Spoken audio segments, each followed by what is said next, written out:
paying for it all. And that's our hope. So you found a way to shine light into what you see as these sort of dark secrets in companies and in government. Light is good. But do you see any irony in the fact that in order for you to shine that light, you have to yourself create secrecy around your sources? Not really. I mean, we don't have any WikiLeaks dissidents yet. We don't have sources who are dissidents on other sources.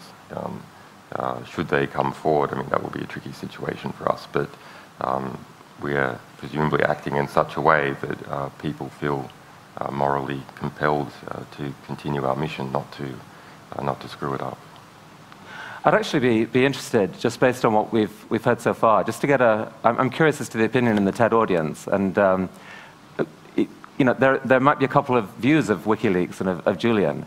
You know, hero, people's hero, bringing this important light, dangerous troublemaker. Who's got the hero view? Who's got the dangerous troublemaker view? Well, it's... Oh, come on. It's a soft crowd, Julian, a soft crowd. We have to try better. Let's show them another example. Now, here's something that you haven't yet leaked, but I think for TED, you are. I mean, it's an intriguing story that's just happened, right? Yeah. What is this? So this is like a sample of what we do sort of every day. So late last year, in November last year, there was a series of well blowouts in Albania, like the well blowout in the Gulf of Mexico, but not quite as big. And we got a report, a sort of engineering analysis into what happened, saying that in fact security guards from some rival various competing oil firms had in fact parked trucks there and blown them up. And the part of the Albanian government was in this, etc., etc. And the engineering report had nothing on the top of it. So it was an extremely difficult document for us. We couldn't verify it because we didn't know who wrote it and knew what it was about. So we were kind of skeptical that maybe it was a competing oil firm just sort of playing the issue up. So under that basis, we put it out and said, look, we're skeptical about this thing. We don't know, but what can we do? The material looks good, it feels right, but we just can't verify it. And we then got a letter just this week from the company who wrote it, wanting to track down the source. Saying, hey, we want to track down the source, and we were like, oh, tell us more. What document is it precisely you're talking about? Can you show that you had legal authority over that document? Is it really yours? So they sent us this screenshot with the author in the like Microsoft Word ID. Yeah.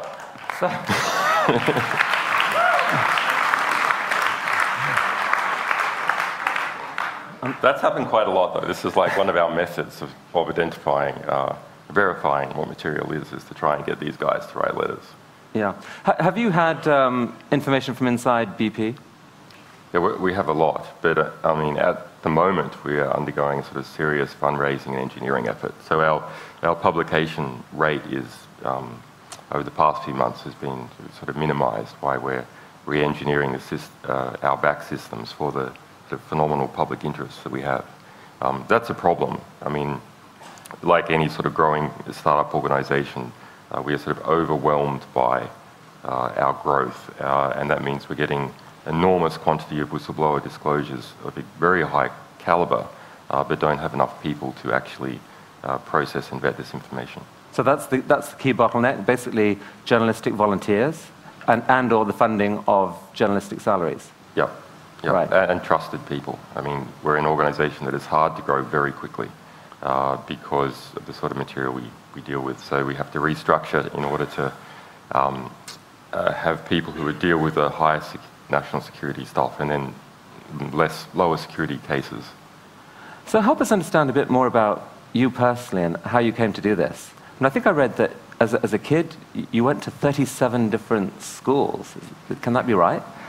You know, my parents were in the movie business and then on the run from a cult. So the combination between the two.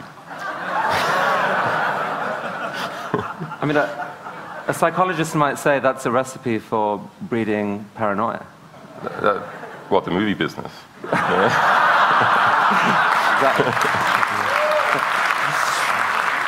But you were also, I mean, you were also a hacker at an early age and ran into the authorities early on.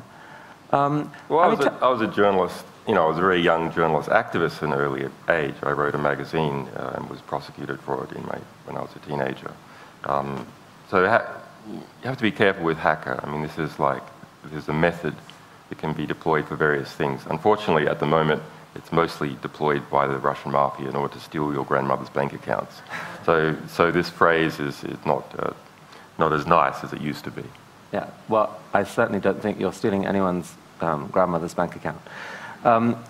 But what about, I mean, your core values? Can you give us a sense of what they are and maybe some incident in your life that helped determine them? I'm not sure about the incident, but the core values, well, capable, generous men do not create victims, they nurture victims. And that's something from my father and something from other capable, generous men that has been in my life. Capable, generous men do not create victims, they nurture victims. Yeah, and you know, I'm a combative person, so I'm not actually so big on the nurture, but some way, there is another way of nurturing victims, which is to police perpetrators of crime. And so that is something that has been in my character for a long time. So just tell us very quickly in the last minute that's remaining, what happened in Iceland? You basically published something there, ran into trouble with the bank. The news service there was injuncted from running the story. Instead, they publicized your site. That made you very high profile in Iceland. What happened next? Yeah, so this is a great case. You know, Iceland went through this financial crisis. It was the hardest hit of any country in the world. Its banking sector was 10 times the GDP of the rest of the economy. Anyway, so we released this report in July last year, and the national TV station was injuncted 5 minutes before it went on air, like out of a movie. Injunction landed on the news desk, and the newsreader was like, this has never happened before, what do we do? Well, we just show the website instead for all that time as a filler. And we became very famous in Iceland, went to Iceland and spoke about this issue. And there was a feeling in the community that should never happen again. And as a result, working with Icelandic politicians and some other international legal experts, we put together a new sort of package of legislation for Iceland to sort of become an offshore haven for the free press, with the strongest journalistic protections in the world, with a new Nobel Prize for freedom of speech. Iceland's a Nordic country, so like Norway, it's able to tap into the system. And just a month ago, this was passed by the Icelandic parliament unanimously. Wow. So, last question, Julian. When you think of the future then, do you think it's more likely to be Big Brother exerting more control, more secrecy, or us watching Big Brother, or it's just all to be played for either way? I'm not sure which way it's going to go. I mean, there's enormous pressures to harmonize freedom of speech legislation and transparency legislation around the world, within the EU, between China, the United States. Which way is it going to go? It's hard to see. That's why it's a very interesting time to be in, because with just a little bit of effort, we can shift it one way or the other. Well, it looks like I'm reflecting the audience's opinion to say, Julian, be careful and all power to you. Thank you, Chris. Thank you.